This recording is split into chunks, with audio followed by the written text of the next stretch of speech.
All right, hello, welcome back, everyone. Yes, we're doing another weekend stream. I got nothing better to do except work on Gunforge, so I figured, hey, why not just fire up a stream and hang out for a little bit, you know what I'm saying? So yeah, today, as the title suggests, one of the things that I need to do is add some degree of controller rebinding. So that's going to be up on the docket. It's going to be a little bit, I mean, it should be okay. I need to make this whole keybinds menu controller friendly as well. And I may actually, I don't know if I should split up the controller and, well, we'll handle that question later. But yeah, that's going to be it for the stream today to get this controller rebinding working and doing some other controller stuff as well. I also have a problem with this upgrade tree screen. The focus neighbors are all out of whack on this screen. So trying to navigate it with a controller is actually very difficult. And I actually don't know how I'm going to fix that other than so like if I'm right, whoops, see, I'm already getting lost. If I'm on this bet the house, this prize wheel, if I try to move to the right, okay, that works. But then if I move left again, it comes over to this one, which and then pressing left here doesn't go to the middle one, it goes down instead. So it's a little bit counterintuitive. So this is another thing that I need to address. And again, I don't know how I'm going to address it other than just manually overriding those neighbors in every case. So yeah, we'll figure it out. But anyway, let's go ahead and get started. Before I do get started, I want to remind everyone that Gunforge is coming out on the 17th of this month. So go ahead and wishlist it if you haven't already. And you can also check out my Udemy courses. They are available for sale also in the description below. If you want to learn how to build a complete game in the Godot engine, then I think you will enjoy those. So, all right, let's get right into it. Hello, Luca. 8 days until release. Yes, it's getting close. Hello, Aniki. Welcome back. Busy, busy week indeed. Indeed.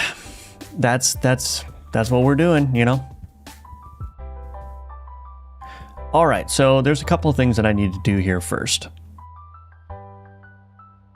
Let me go to my pause menu, actually. Let me just see. Because I have keybinds. So if I open this up, keybinds. Yeah. I think maybe I'll just have like a controller and a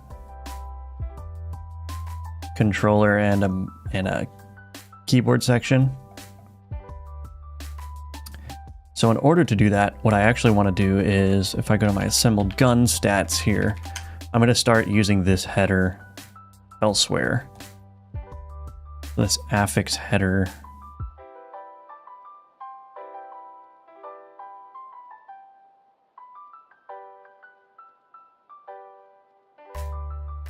Yeah, so I'm going to go ahead and grab this, save branch as scene, scenes UI. I'm going to call this engraved header. It's just going to go in my mess of UI nodes here. Engraved header.tscn. All right, let's add a script to it. Why did it do that?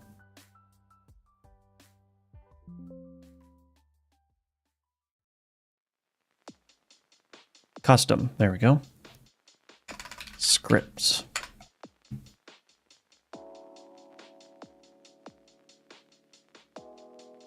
Why is it, what is going on? Okay. All right, well, it's here, so I got it. Let me bump that up a little bit. There we go. All right, so in here, game.ui. I'm gonna make this a tool script, I think, but let me figure this out first. Label. So what I'm probably going to do is do public string text get label.text and then set label.text is equal to value. And then maybe I'll do export. Yeah, export that. Yeah, I think I can. Let me just make sure I'm getting that reference correctly. I am. Cool. Oh, you know what? This is probably going to be...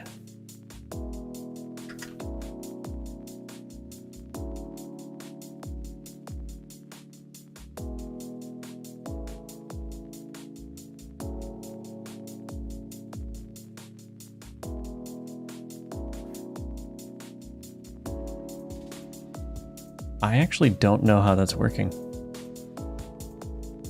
Oh, is this set to shrink center, maybe? Hold on, let me check something. Layout. Oh, yeah, it is. Okay. So that's why it works. Cool. Okay, so this engraved header here.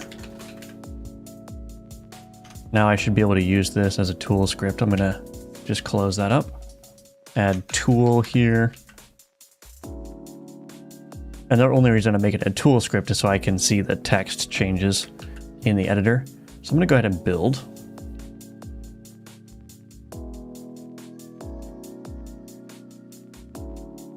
Hello, Umer. Welcome, welcome. Good to see you. I think it's your first time in the chat. Okay, so let's see. Engraved label or engraved header. So now... Oh, it broke.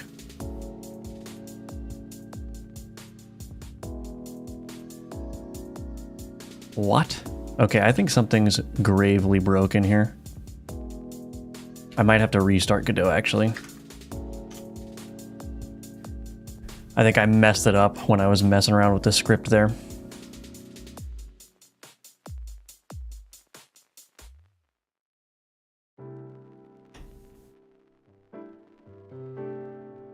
Okay. Engraved header. Build. Is it still gonna be... Yeah. Let's disconnect. Build again. Okay, now...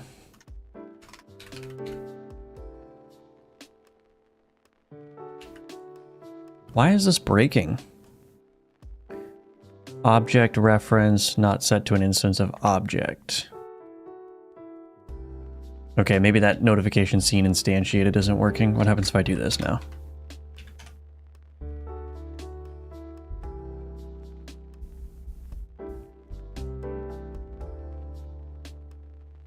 Line 17. I guess it doesn't work. This wire nodes doesn't work.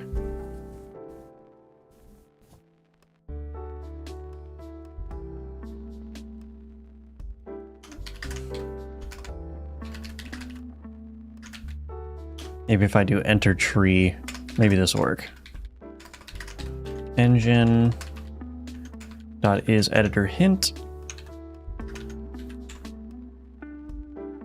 Just call that again. Okay, build.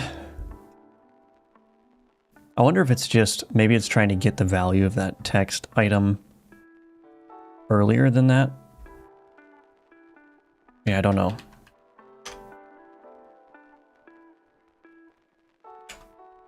Yeah, it sends an initial error, but then it starts working, so I don't know what's going on there. Maybe it's trying to set it... Oh, you know what?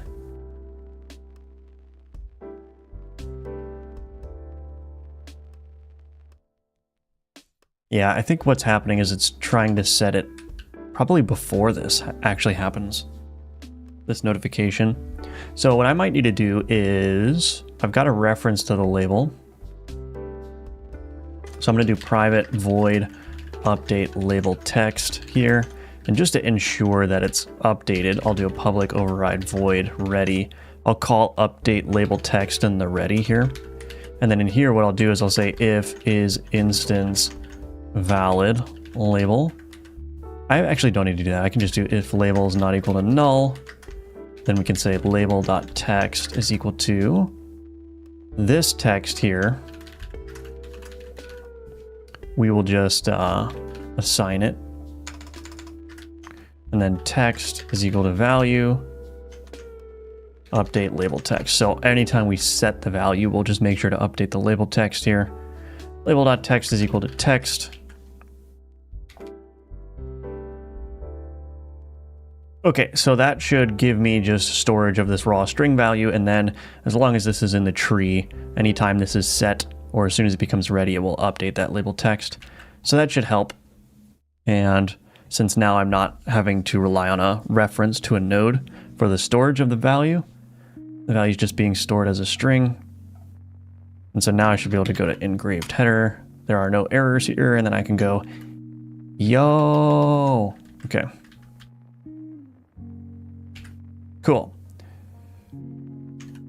All right, so I'll do header just for that. What am I saying? I'll do a header there. I do want to add, let's see.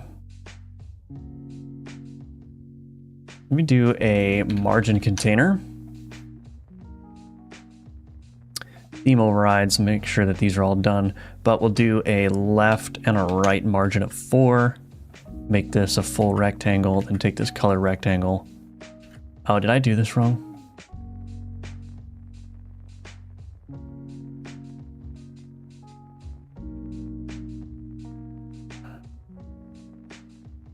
Am I messing everything up?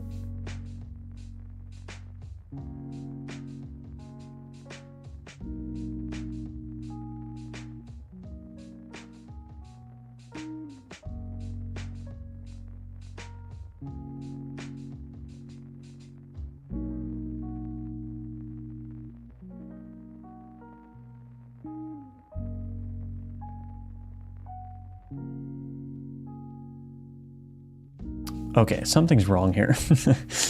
What am I doing?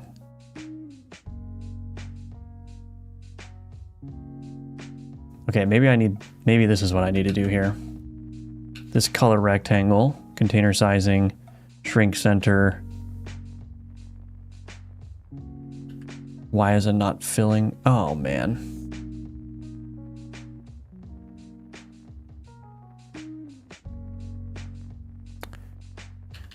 Okay, all right.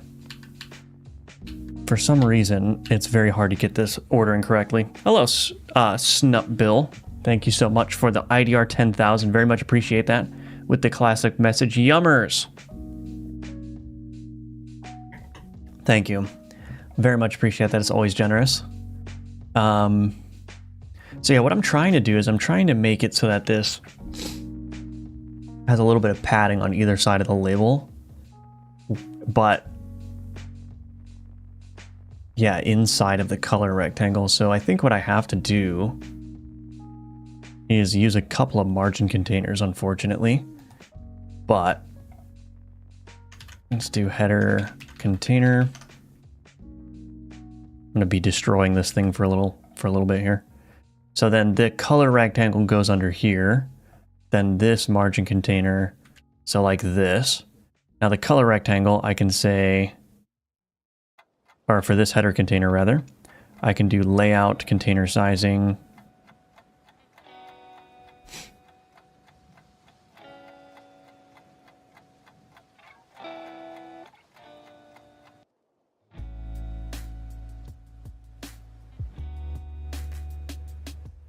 There we go. That's what I wanted. Okay. Yes. Okay, so everything's good now. So yeah, I've got this header container. It contains a margin container, which contains the label. That's what's giving it the left and right padding here. And then this color rectangle just fills that header container. And then all of that is good. So the problem now is that I need to access that as a unique name instead. Build it again. Go to in my engraved header. Okay, so everything still works, but now I need to go to my assembled gun ingot here, or assembled gun stats rather. Dang it, click the wrong button. In here, this affix header, this is runes. And that is extending too much. So why is that happening? Because this needs to be shrink center horizontally. There we go. So that's what I'm trying to accomplish. So there's this little color rectangle of gray here that just makes it look like there's like a header and then a blank space and then this engraved line continues. So if I look at here, this is what it ends up looking like, right? So that's basically what I was trying to do. But now that I have that working for a general purpose, I can go back to my options here, or my keybind menu. And now that I've got these things, I will have to mess with this tree here a little bit. Probably add another VBox container.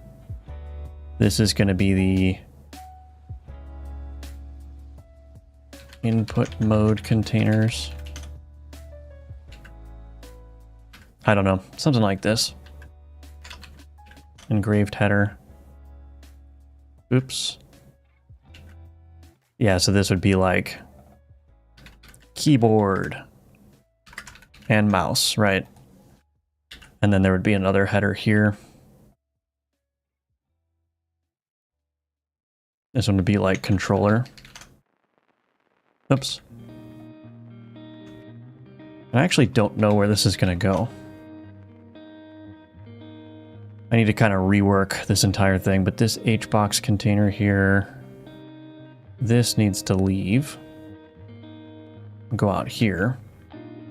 So then I can put this controller there. Okay. And then there's going to need to be a scroll container, which probably this HBox container actually needs to leave that. Yeah, I'm going to hide that for now, actually. Okay. Hello, InstaKill N. I just started to paint something for a friend and you were live just in time. Awesome. I'm doing great. How are you doing? we're all being productive on this fine Sunday morning. So I got the scroll container here. Okay, so scroll container, this is intended to work with a single control.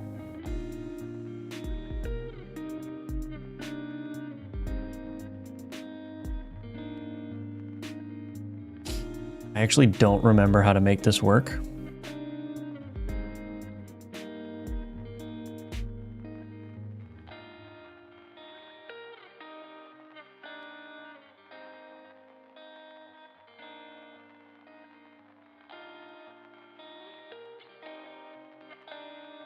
Oh goodness. Good morning, Old Rod. Welcome back.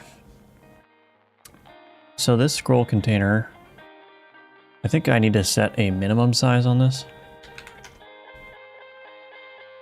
Yeah, I'll make it larger and then... How am I doing it in other places? Where else do I have a scroll container? Oh, right.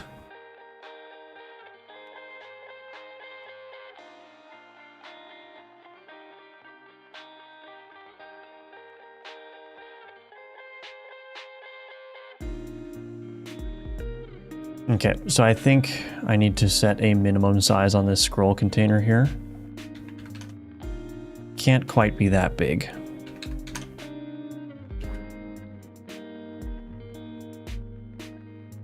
Now, why on earth? There we go. Expand. Okay.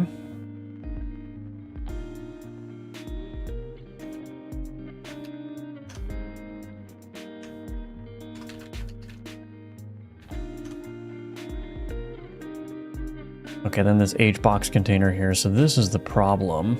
There needs to be another VBox container here, which contains both of those. Perfect. Center those. Okay, I have no clue if this is going to work. Let's see. Hello, Bjorn. I've been going through your Udemy courses this weekend. It helped me get a better understanding for composition. I've always gone too far with it and never made any progress in my projects, so thank you. You're welcome. I'm glad that you're getting a lot of value out of those courses, Bjorn, and thank you for your message. Very much appreciate that. Yeah, I'm glad the course is helping quite a bit of people. It makes me feel real good, you know? Okay, so this is looking good. I need to add controller support to this entire menu, but what I need to do especially is there needs to be another margin container in here. Another margin container.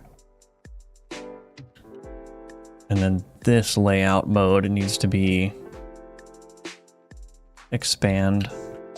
We're gonna take these theme overrides, get rid of those, but we're just gonna add a little bit of margin right on that, so we're spacing ourselves away from that scroll container. Okay, beautiful. So that's what we got going on. If I click one of these, it should still work. Yep. Okay. So, and I can just do 6. Cool. Reset to defaults. Excellent. Okay.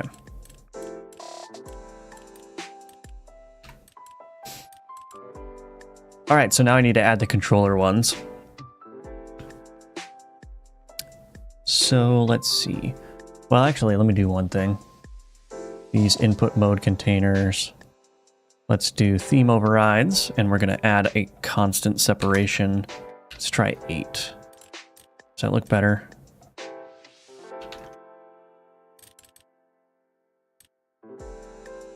Oops.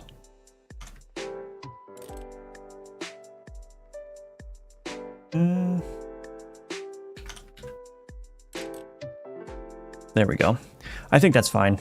I think that's fine. Kind of bothers me that this is a little off center now, but whatever. It's because of the scroll bar pushing everything over. Whatever, it's fine.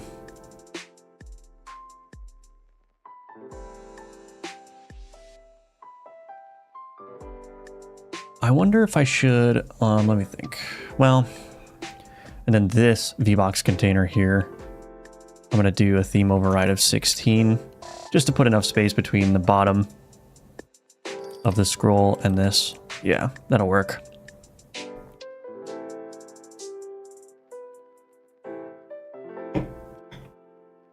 Okay, so that's looking all right. Now the big question is, how is the action remapper going to work? So now that I've done all that, I'm just going to initial work on key rebind menu. Actually, you know what I'm going to do first? This engraved header here is nice. So add engraved header, add that as a single commit, and then work on keybind menu.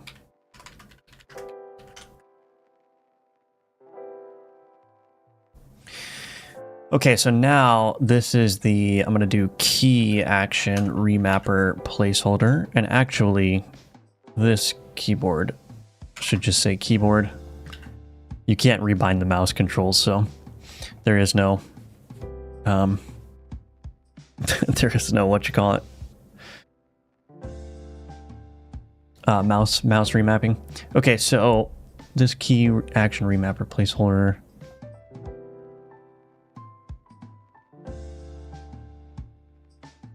so I need another VBox container. Actually, you know what? I'll just copy this. Bam. Rename. We're going to do controller remappers, keyboard remappers, controller action remapper placeholder. Okay. And let's go into here. We're going to rename this to key action remapper placeholder and then controller. All right, so in here, for action and options manager remappable actions. So remappable actions.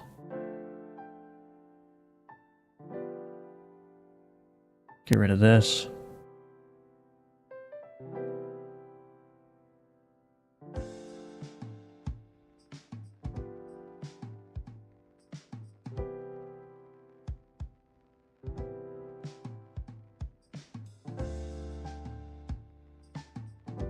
I think I might have to rework some of these input actions as well, but let's not worry about that just yet.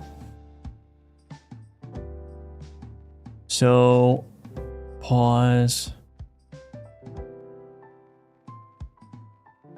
I'm not going to allow the entire controller to be remapped. What I'm mostly interested in is just letting people remap their shoot buttons and their like dodge and stuff. So that's the thing that I'm most concerned about. This game is relatively simple. It doesn't need, I'm not going to make it so that you can remap the sticks or anything. That would be ridiculous, you know?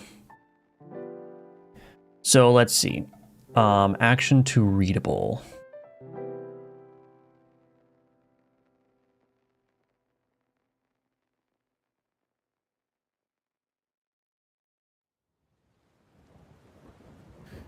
Okay, so what I'm gonna do here actually is public static read-only string name.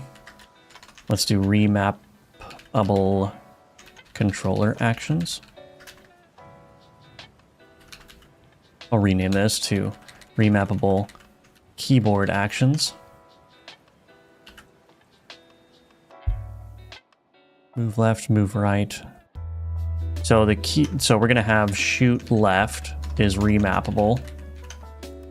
Shoot right is remappable.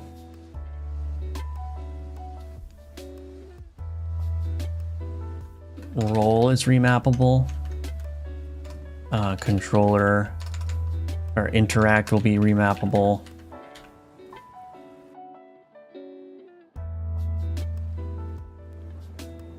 We'll do controller accept, controller cell,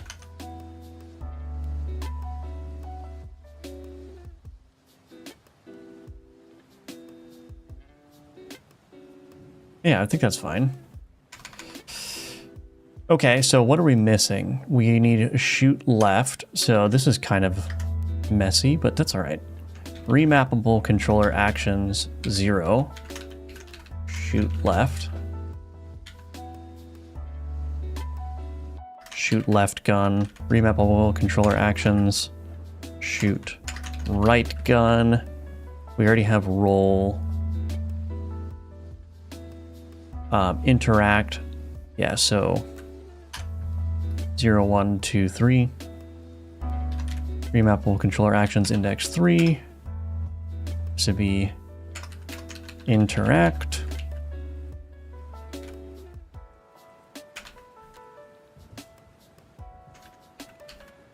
Except, I don't know if that's going to make any sense, but that's all right.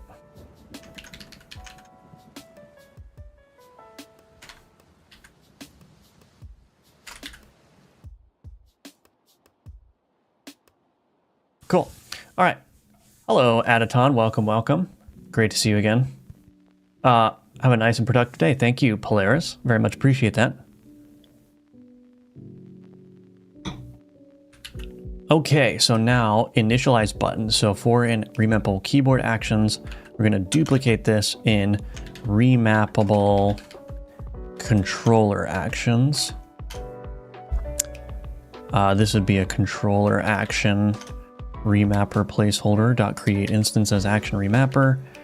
Set action, action to readable, on action button pressed, action to remapper.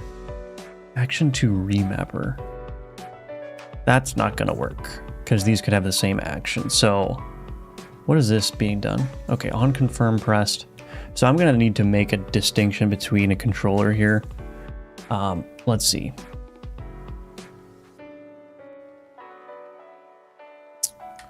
Action remapper.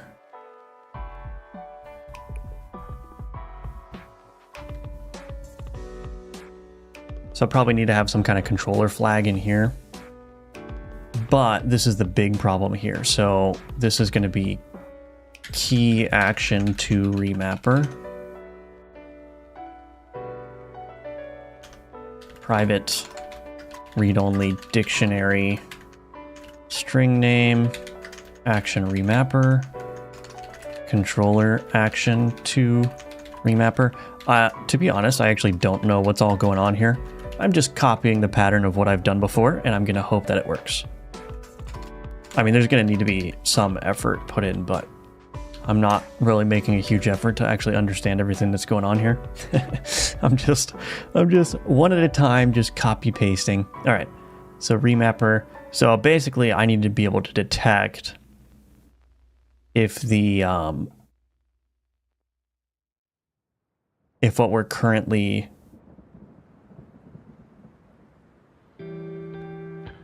I need to be able to detect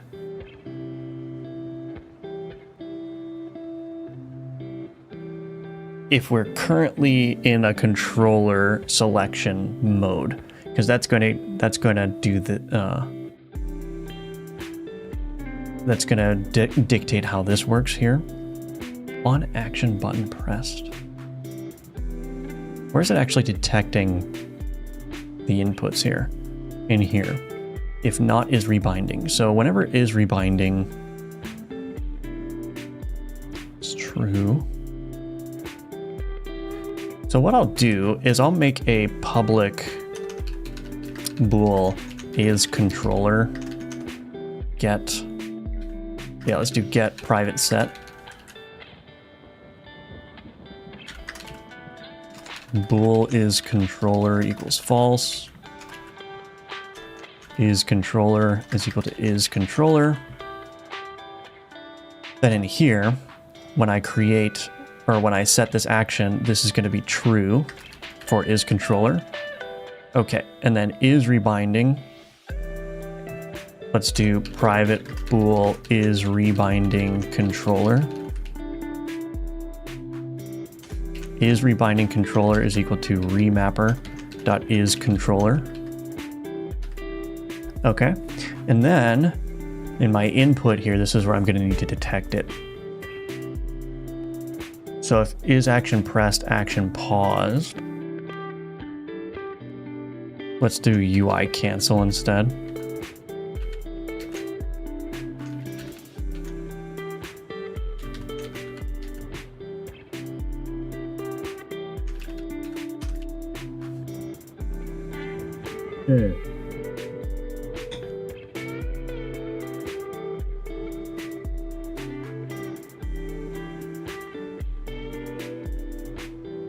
That means that I won't be able to rebind the B key.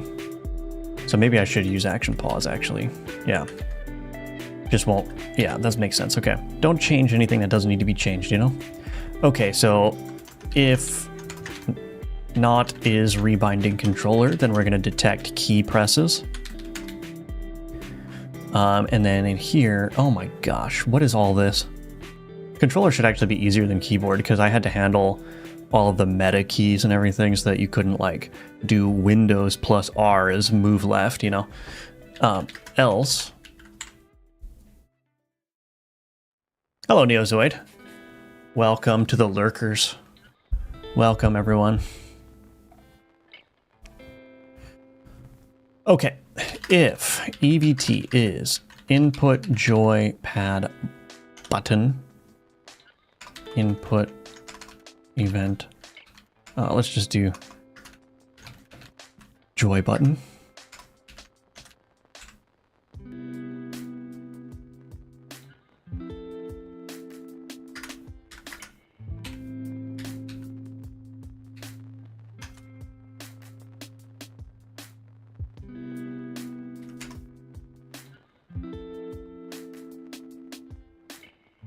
Okay, pending bind event is equal to input event or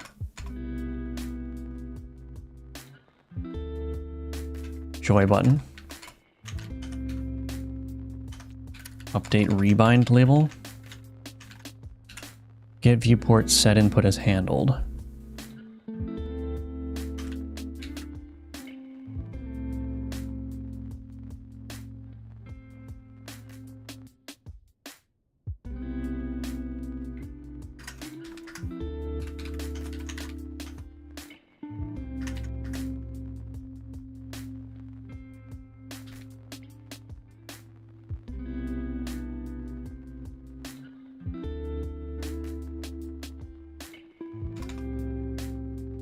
Joy button. I'm going to prevent rebinding of the axis sticks and also of pause and everything. Pause and select. So basically, you'll be able to rebind the D-pad buttons, the face buttons, and the triggers. Plus whatever other buttons like paddles or whatnot your controller might have. But you won't be able to rebind the joysticks, not the axis motion. Is it called start? Yeah. So don't allow back and start to be rebound, and then by the nature of the fact that I'm only checking buttons, the stick motions won't be detected. Okay, let's see if this works. By the way, I don't know what a good button is for rolling. Like, what button is used for dashing in twin stick shooters?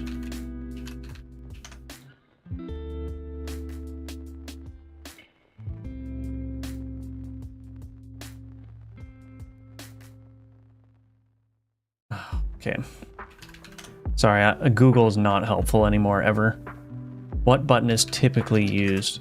What controller button? I'm asking ChatGPT. What controller button is typically used for dashing in twin stick shooters? B or circle. That's what I have it on, but it feels like that's a little bit too far away. But for a default, I guess it makes sense. Okay. Anyway, let's take a look. Oh, it broke. Very cool.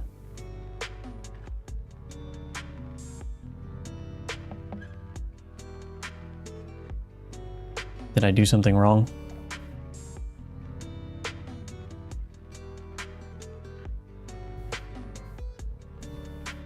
Oh, I already had interact in there.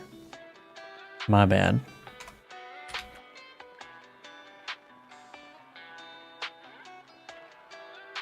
I was thinking the shoulder button would be good. Yeah, those are the shoot buttons. Yeah, I mean, this is why I'm adding controller rebinding, because it's, why is this broken? What the heck? Oh.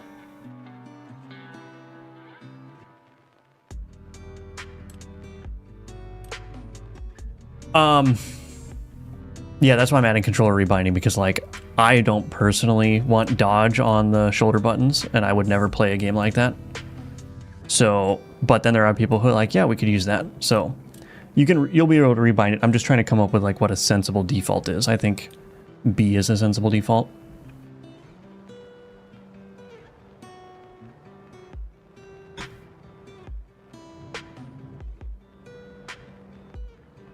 Yeah, being able to do movement. Yeah, if the player wants to set up their controller so they can do that, then that's what the rebind will be for. But yeah, I'm just thinking, if I was picking up a controller for a twin stick shooter and I was told to dash, my immediate thought wouldn't be one of the bumper or trigger buttons or whatever they're called. What are they called? Yeah. My immediate thought would be one of the face buttons. So.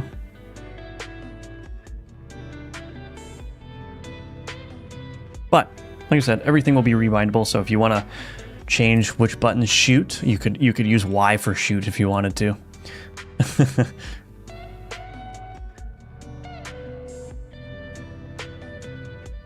Oh, the shoulder buttons are like, oh, I see those. Like, I only know controller. So like L1 and R1 are the shoulder buttons. Yeah, we'll see how it goes. I can always change the defaults.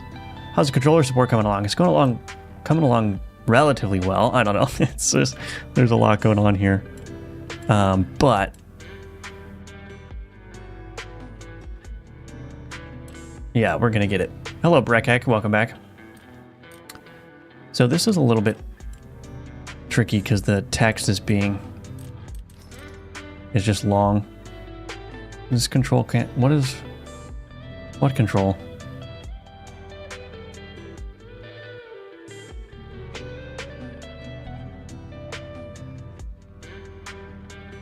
Oh, if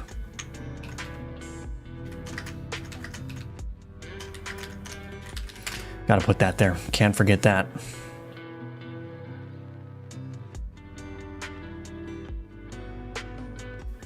I use A for my game, but it's one stick game. On two stick, it's usually L1.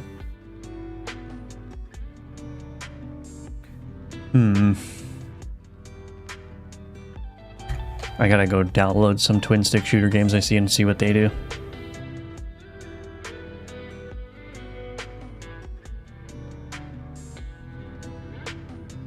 Okay, so anyway, these buttons. Where's my action? Oh, I'm in the action remapper. Get key input as string. So if is controller, we're gonna do input utils action get events.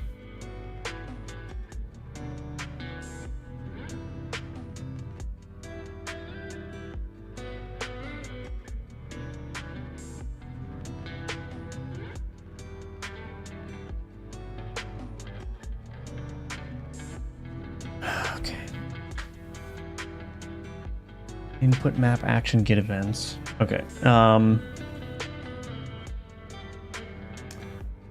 Get controller input as string.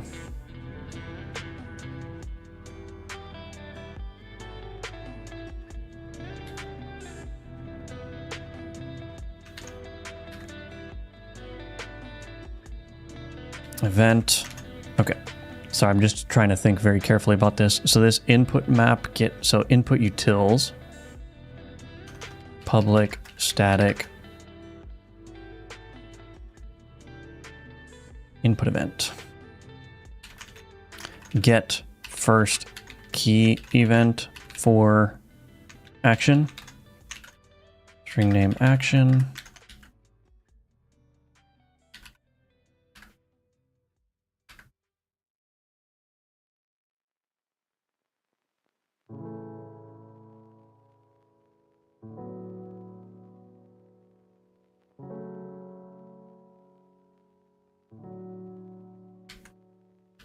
I think in my action prompt I'm doing, yeah. Input joypad button. First or default?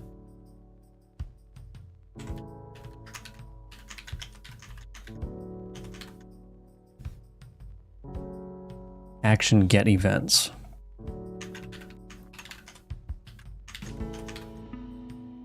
Pass in the action. First or default.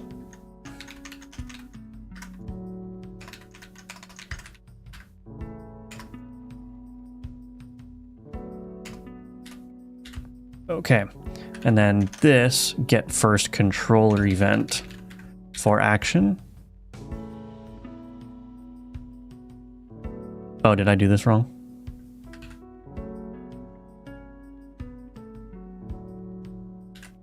Okay, get first key event for action and get first controller event for action. So that's just going to allow me to delineate between controller and whatnot. So this action prompt in here. Return input utils.get first controller event for action, adjusted action name.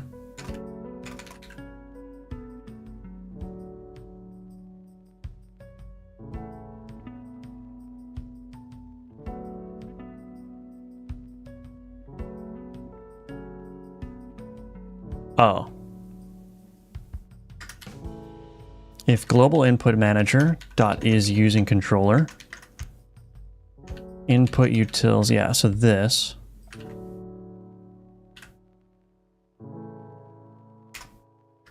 Input utils dot get first key event for action. Okay, so that's functionally the same, but I've abstracted that now because now in my action remapper here, this action get events, this is going to be, so if we're using a controller,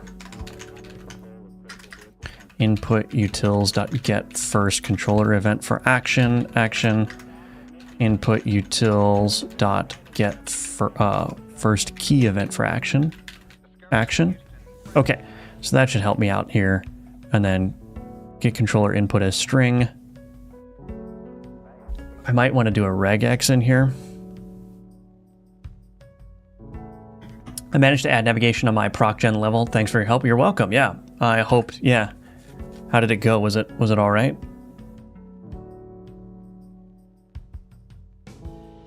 Hopefully it wasn't too bad.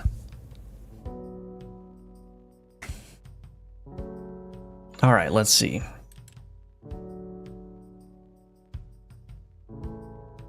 Right trigger. Look at how long that is. So I'm kind of interested in dash. So if all of these look like this when you render the text for the event, I could just write a regex that looks for Xbox space and then take whatever characters exist until the next to non-word character. I think I could easily write a regex for that, so I won't need to like manually rebind everything, and I can just extract the Xbox text from that.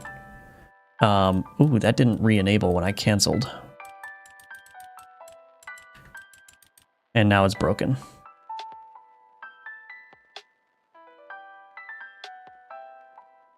Controller accept was not present in the dictionary? How could you? And there's the question of actually how this is stored.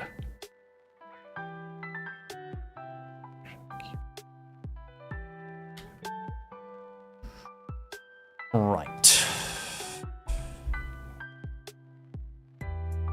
Rebind action.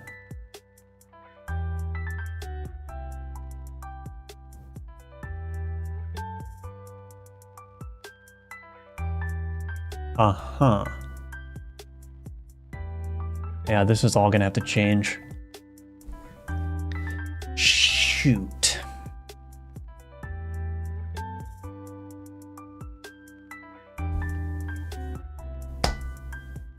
Okay, well, one thing at a time. One thing at a time. Let's get this text working first. And then I'll figure out what's going on. Did I do something weird here? Let me see, options. Okay, there's no keybind data. So there are no keybinds being saved. So I'm going to need to probably add a separate dictionary for controller bindings. But anyway, let's actually commit what I have because I made a good amount of progress here. Key action remapper. So on confirm pressed, yeah, that's, yeah, shoot. Okay, this is going to be difficult. We're going to be fine. We're going to be fine. I should make sure those action prompts still work though. Let me just make sure. Indulge the madness, E, indulge the madness, A, indulge. Okay, good. Okay, good. So let's go to my, well, let's just commit work on controller rebinding. It was really easy. I found an example on Godot repository. Excellent. Always nice when you can find an example of that. Okay, I'm going to take a quick 2-minute break here and get some more drink, you know what I'm saying? So in the meantime, again, Gunforge comes out on the 17th of February, so please check out the Steam page linked below. Wishlist it if you're interested.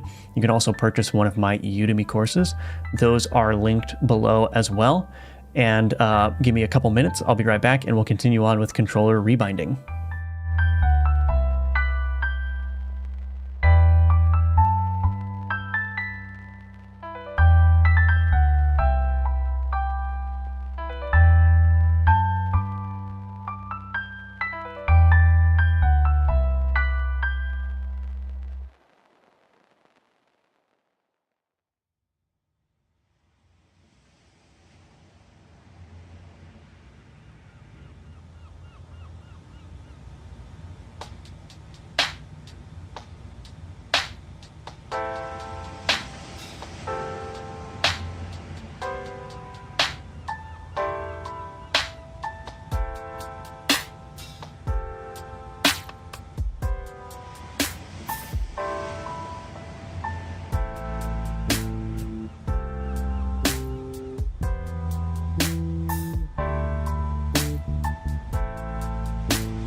Okay, I'm back. I struggle with folder structure of my projects. You group files by extension and then by in-game function. Do you recommend this approach for any project, or do you have any other tips? Yeah, I mean, I think organization, it's one of those things where it's like the most important thing is that it's consistent. It's not, there's no right or wrong way to do it. The wrong way to do it is to be inconsistent and to just like constantly be putting things that should logically be grouped together in not grouped together locations, or changing your structure, your organizational structure halfway through and not moving everything else to adhere with that structure. It's kind of like a code style, right? A code style, there is no one correct code style when you're writing code in terms of like white space and whether brackets are on new lines or anything. The most important thing is that it's consistent across the entire code base, because that just reduces the friction that is required to understand, you know, and read through the code. And it's the same for like your project organization. It should be consistent such that it becomes relatively frictionless to find the thing that you need. So in my case, yeah, I tend to group things by kind. So assets are sound effects and art, right? resources are anything that I've saved, like custom resources or shaders or anything like that. They go in here. And then scenes are the scenes, and then scripts are the scripts, right? And in the case of scenes and scripts, especially, I just mirror the folder structure between both of them. So I'm grouping it ultimately by type. So assets, resources, scenes, and scripts. But then there's a matching grouping across each of these things. Typically speaking, resources and assets are a little bit different, but there's typically like a loose mirroring or an exact mirroring between things that are related to each other. So I know that the entity script is going to be in the same place as the entity scene, you know, just grouped under a different sort of root folder, if that makes sense. So anyway, all that's to say that there's no right or wrong way to do it. You just gotta do something that makes sense and be consistent about it. How do you get the colored folders in the hierarchy? In Godot 4.3, you can just right click and set the folder color here. And that's it.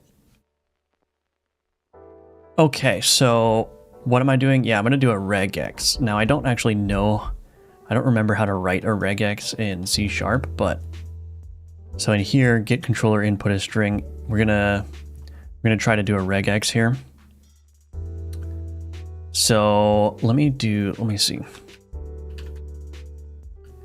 Regular expression. So copy this.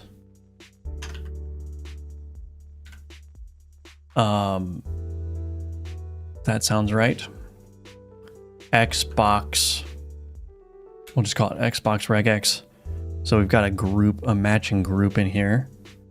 So regex options, multi-line. I don't need the multi-line.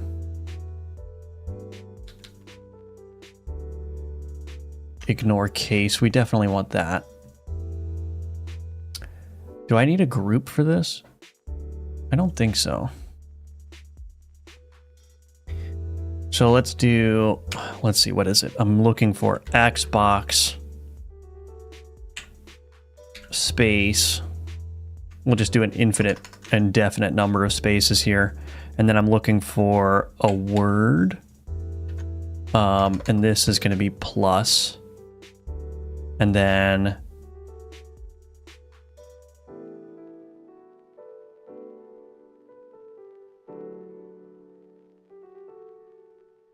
I forgot how to do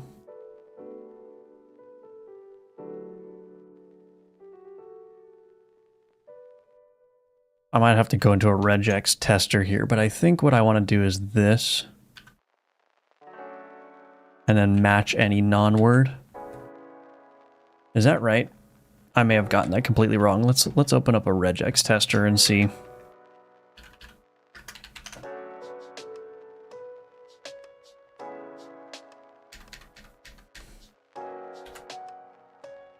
Matches a single character not present in the list below. Yeah, that's right. Okay. Yeah, I did that right. So basically now, well, let's see. Let's make sure I'm on the right one. C#.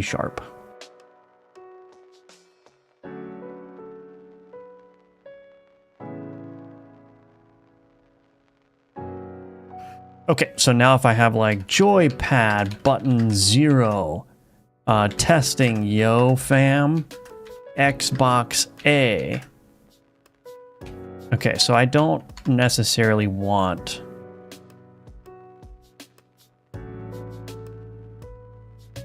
I think actually what I want here is this. Nope.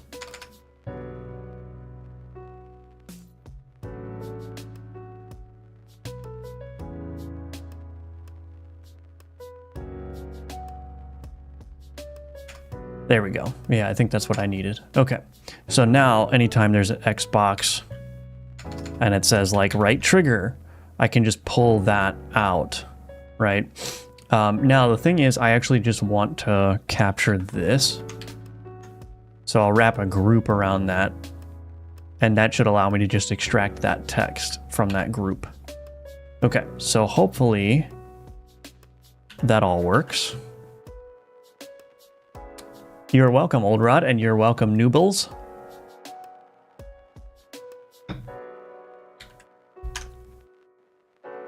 What?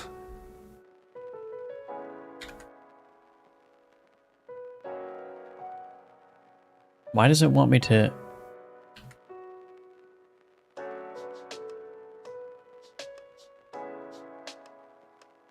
Use generated regex attribute.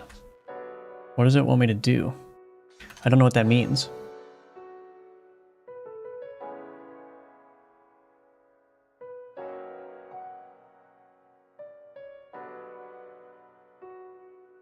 Private static read-only regex.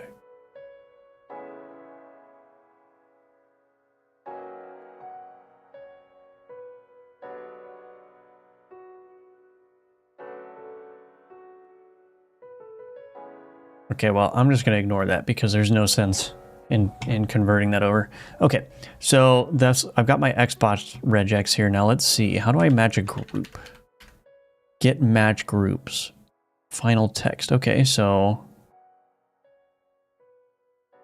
I'll just do get match groups here.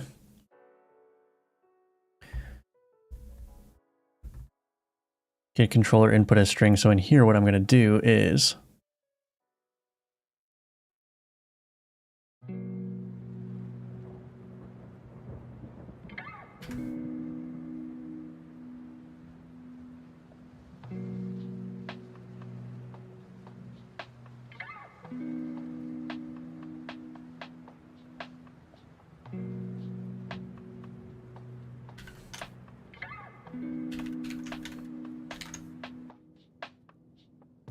am I missing something?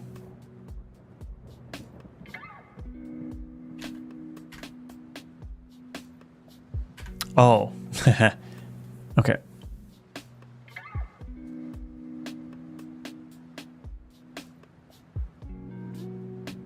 Guess I'll just copy this over. This is a helper method that I wrote, apparently. Okay, so get match groups dot first or default, and then we're going to default to evt.asText. So it's going to feed in the event text into this regex, which is going to, in accordance with the group here, it's going to grab whatever the Xbox label is from that button. And then if there is no match, so if there's no results returned, so there's no Xbox string inside of it, I'm just going to return that whole text. And what I should probably do is I should probably write another method that just kind of like truncates it or something. But anyway, get controller input as string. Okay, so now what I might be able to do actually is I could just do this.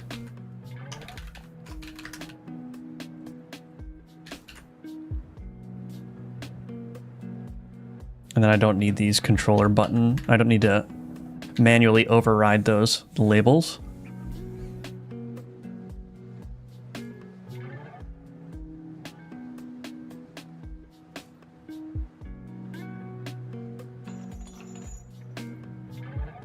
Oh. Is it not matching my group properly? Do I want to do, maybe it's considering,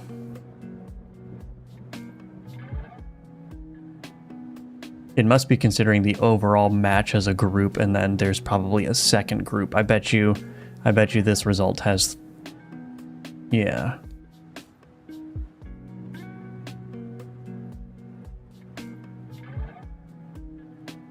I bet you that there's two matches in here.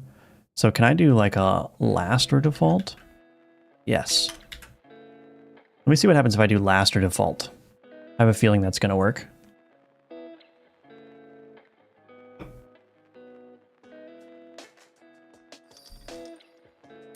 Nope.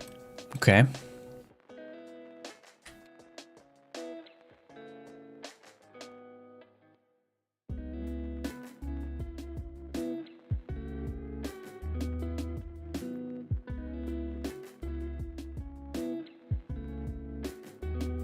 Do I need to... Oops. I actually don't know what's going on here. First capturing group. Yeah, so this should be fine.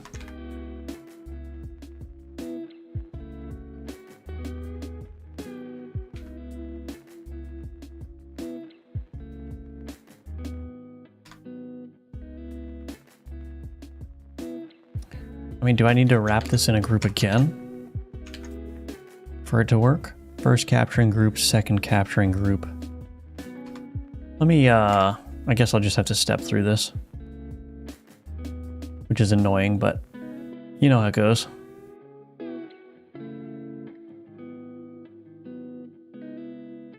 I think I can just run the game. I think I can just run the game and it will automatically work here.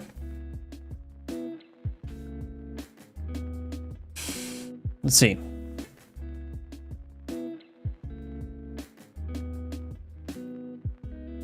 Okay. So we got the Xbox, we got the string. So this is our string that's coming in. It says Xbox A. Okay, so let's take a look at the capture here.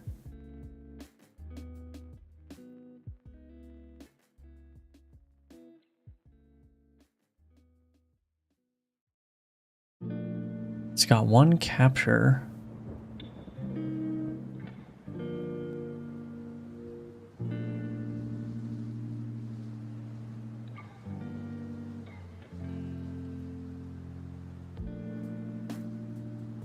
It's got two groups. Yeah, so here in group one here,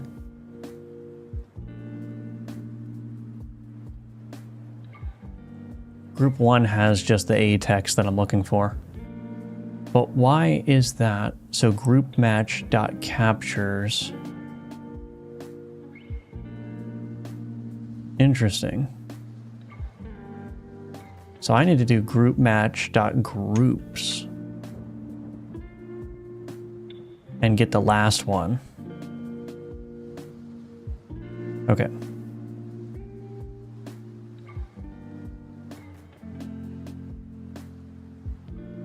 So this is just wrong. So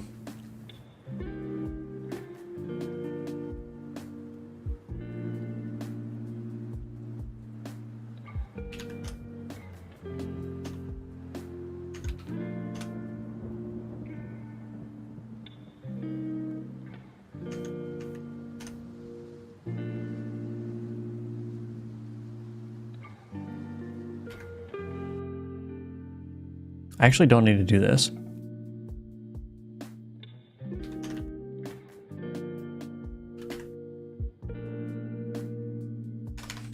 I think I just need to do that. Yeah.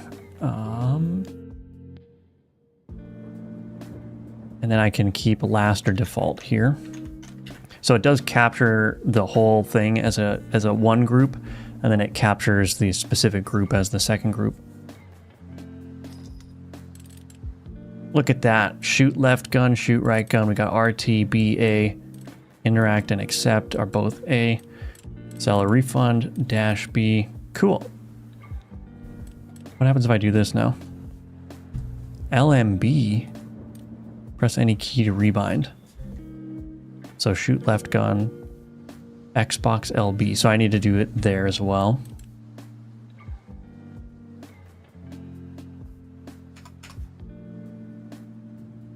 This should be shortened. I think I'll just copy this.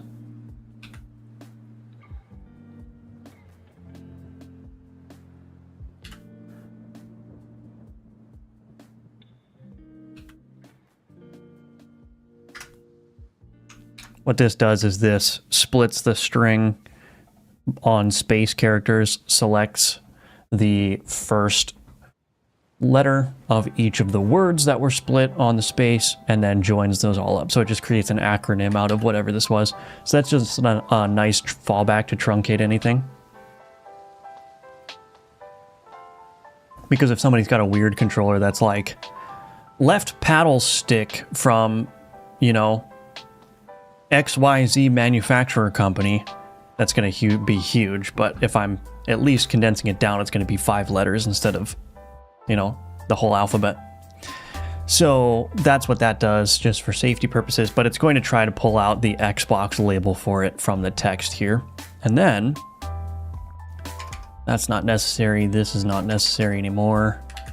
Okay, so then in my rebind label, so where's my keybind menu? Rebind label.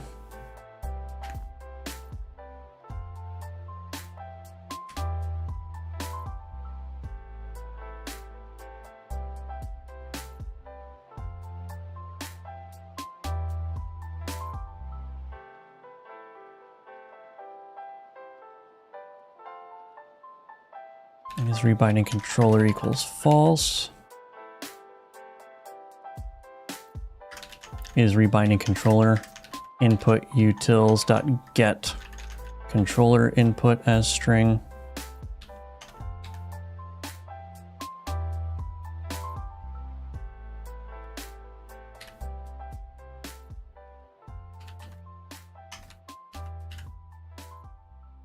Okay.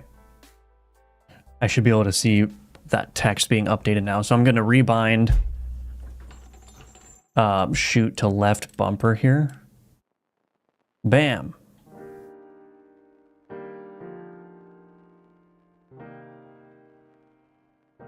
Wait, how am I going to how am I going to confirm these selections?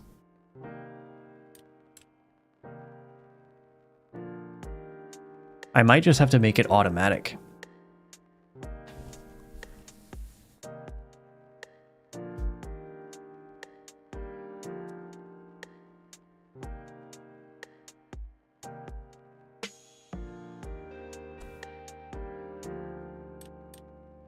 In any case,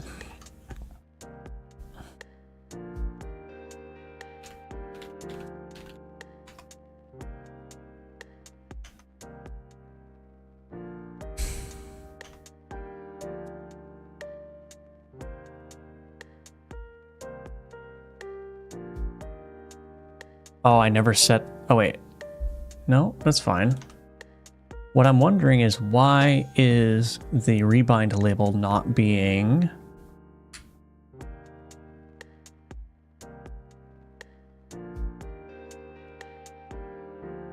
Why is it not being populated when I initially... So if I say LT, why is that empty? Oh. Because the trigger buttons are empty.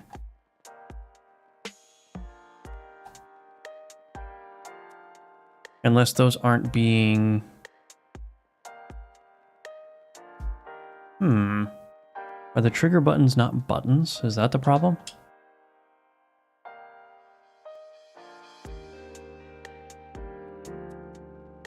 Oh, but the D-pad button doesn't work either. So maybe that text is different. Okay. Here's what I'm going to do to test this, is I'm just going to go ahead and print the action name here. And I'll just see what that looks like for the triggers. It's possible my regex doesn't work for some buttons.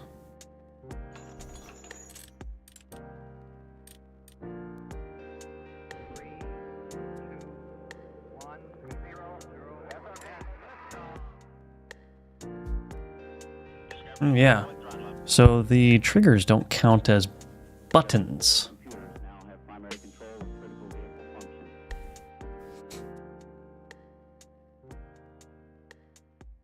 Why not? Joypad axis 5.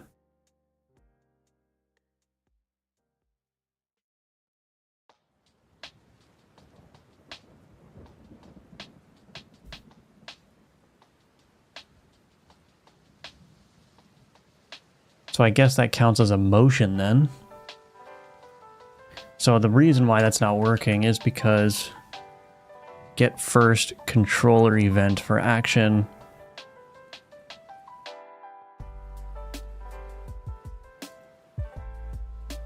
Right.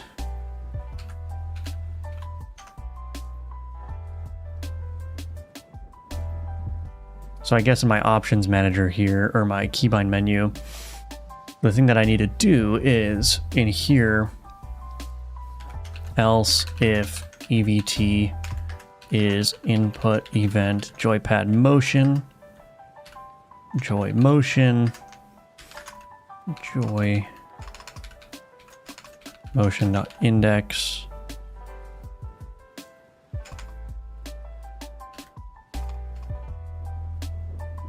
Do I not have the axis?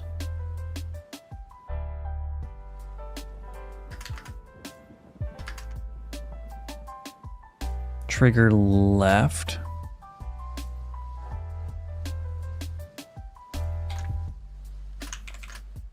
Joy motion.axis.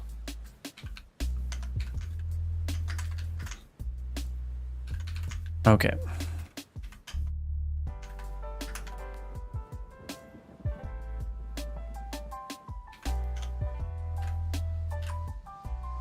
Okay, that should work. So I just needed to do that to allow rebinding of the triggers.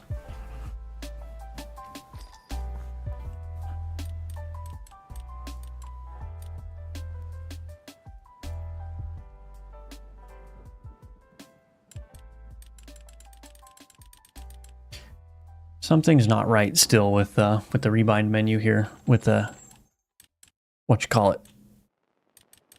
Scroll down. This needs to follow the focus. Shoot left gun. Why is that empty to start?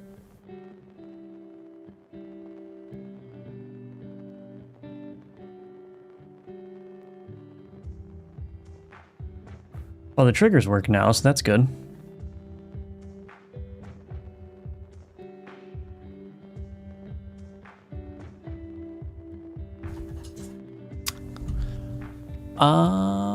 Okay, we gotta get cancel to work too. For some reason, that's not working. Let's fix that. Remapper.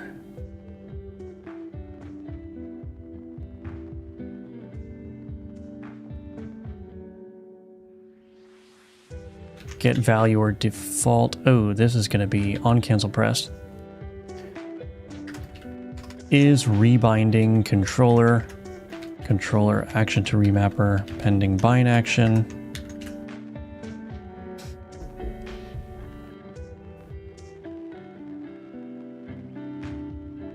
So I think that's gonna fix that issue at least. If I go here, cancel.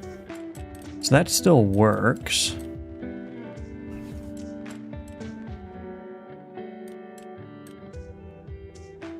That doesn't work though.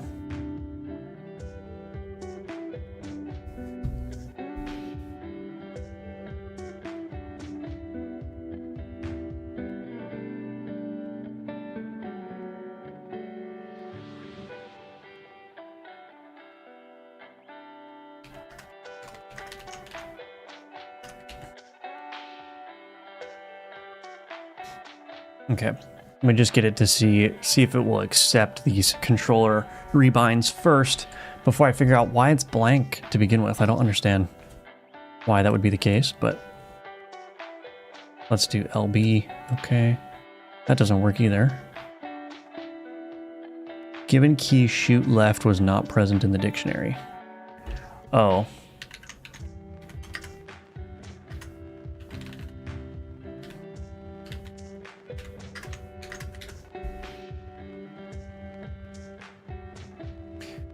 Almost there. And then I gotta add all the focus dates and everything to this as well.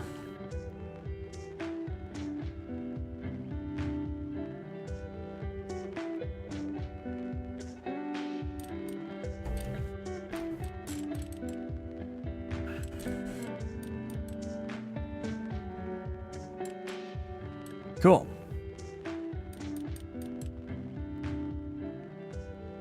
So now why is this initial label wrong? That's the question.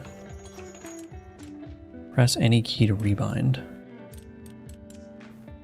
It's correct when I reopen it. It's not correct initially though. Why is that happening? Update rebind. Update rebind label. Where is that?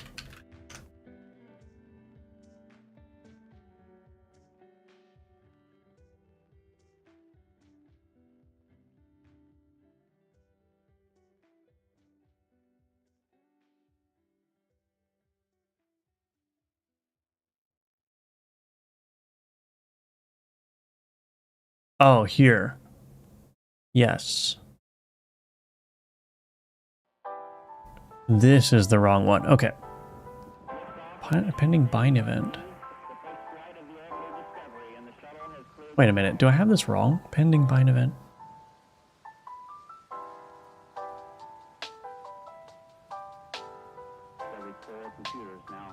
On action button pressed.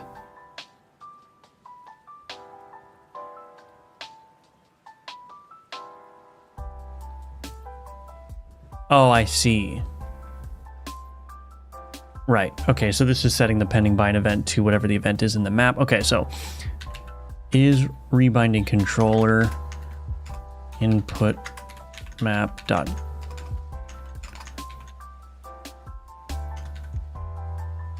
or input utils get first controller event for action.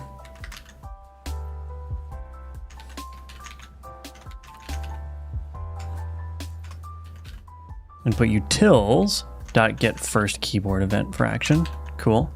All right, so that should fix that issue. Then the next big thing is figuring out how to get it to save to the save data. I'm sure we'll figure that out, but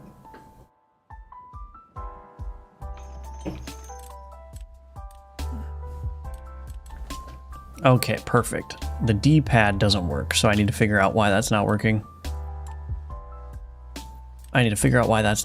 That's all right, though.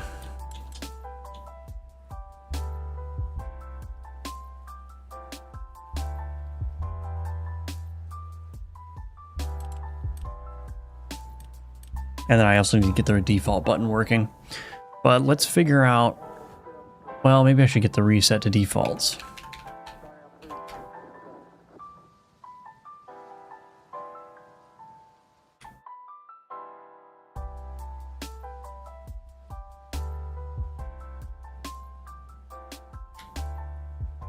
Yeah, so I should be able to do for each var action in options manager, remappable controller actions.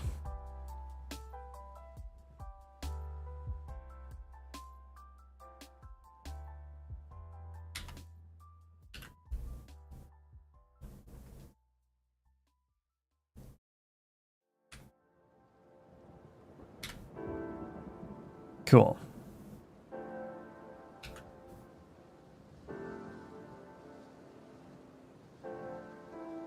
Default input events, default action map. Where's my default action map? Here it is.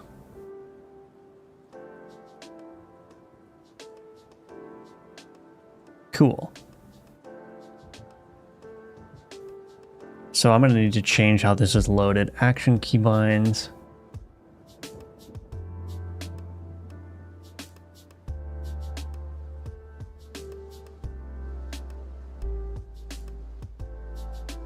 Yeah, I'm going to need to change.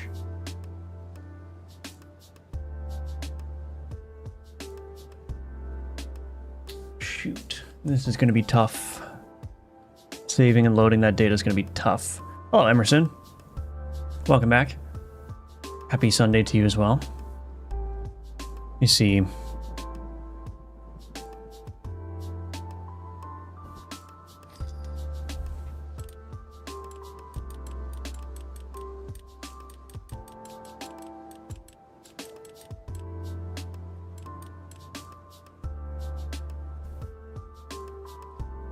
The given key was not present in the dictionary. Oh. Controller action to remapper.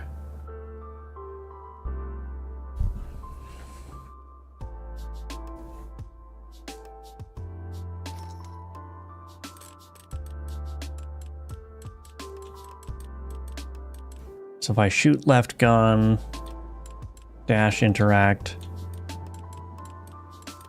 Yeah. So if I do OK, reset to defaults, didn't work.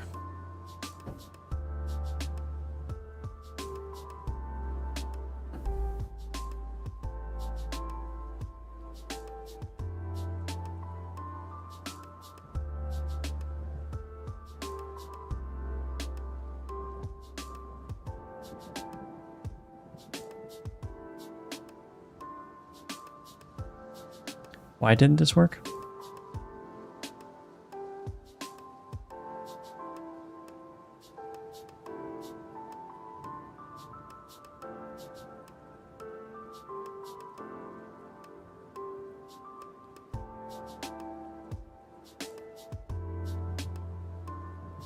I might have to redo all this. Let's see. Keybind menu. Yeah, because I think the problem... Yeah, the problem is that instead of targeting the events that I'm supposed to erase, I just erase all the events in the input map. Because before, if it was just, you know, the keyboard, which is true, it would just clear the events for that action. But now that there's controller can have a... Yeah, a controller can have an event attached to the same action. So like in here, project settings, input map. So like shoot left has a mouse and a controller input. But in my remapping, in my options manager, I'm just erasing all of the inputs underneath an action and then adding it back. So... although that should be fine here.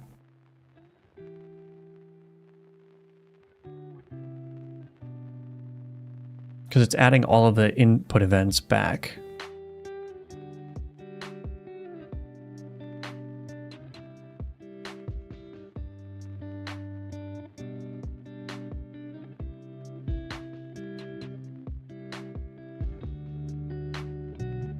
So... oh, maybe this is the problem? I need to put is controller equals true there. Maybe that was the issue. I'm still going to have that problem that I was mentioning with the actions being erased, but it might be a more narrow problem than I had anticipated. Let me see.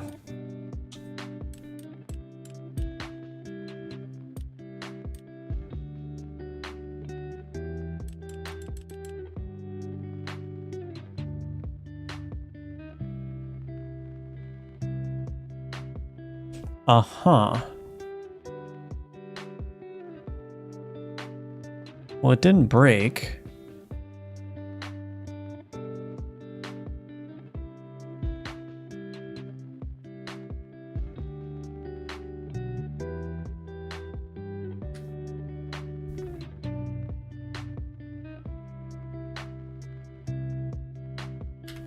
So this should be resetting the action.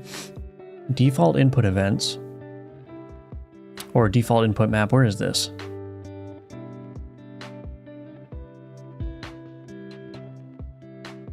Default actions map. Initialize keybinds in remappable keyboard actions. Oh.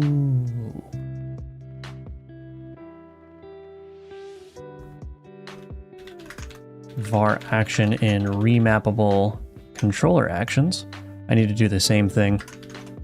Some of this is going to be overlap, but that's fine.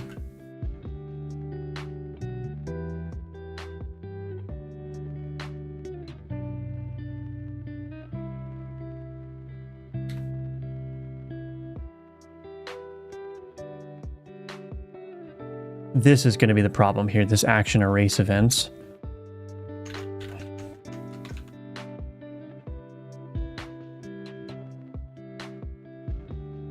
So what I'm going to need to do maybe is create an input utils that tells me to, or that allows me to erase keyboard and mouse events, and then also erase controller events. So that's going to be the next step, I think. But the reset to default should be working.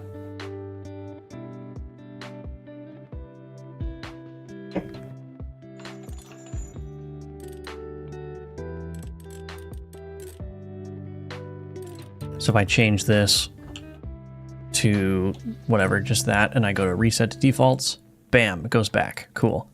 I set this to Y, set that to Y, set that to Y, reset to defaults, bam, it all goes back. Cool. Okay, so that's good. Let me do this. So while I'm thinking of it, I need to make this screen work on controller by default. So let me do that. Blocking UI component dot focus requested plus equals on focus requested.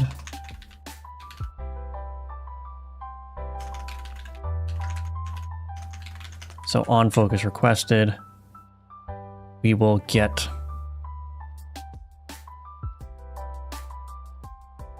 keyboard remappers. Actually, you know what I'll do? Focus this. Controller remappers. Node. Private. Controller remappers. Then in here, controller remappers.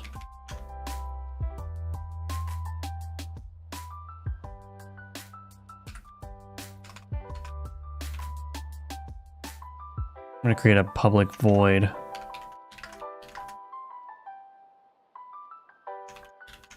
Grab button focus. Ingot button dot grab controller focus if valid.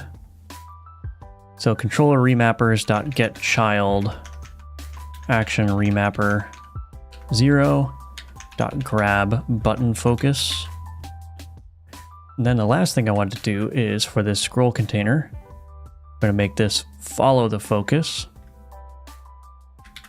And horizontal scroll mode disabled always. Okay. Cool. Now I should see that I'm automatically going to be grabbing some focus with the controller plugged in. Yep, so see how it starts me at this. And then the other thing I can do is I can make I have this component that I can use the scroll wheel, so controller scroll component. Put this in here. Link up the scroll container.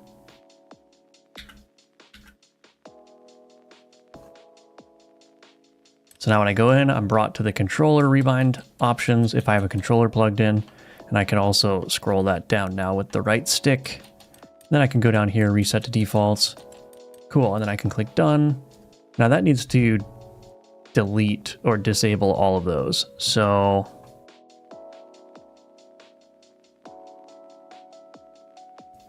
let's just do that real quick. Action remapper, this dot add to group. Okay. Keybind menu, done button on done pressed. Oh, I'm already doing that. Let's just do this. For each var remapper in get tree, get nodes in group, action remapper,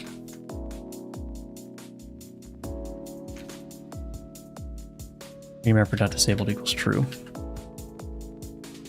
That'll be much nicer.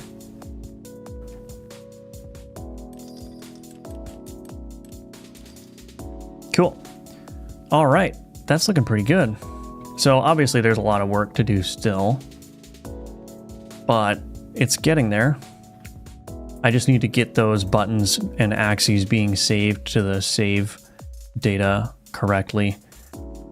But that will, and I have to, do some work with how the actions are actually being manipulated at runtime, but work on controller keybinds.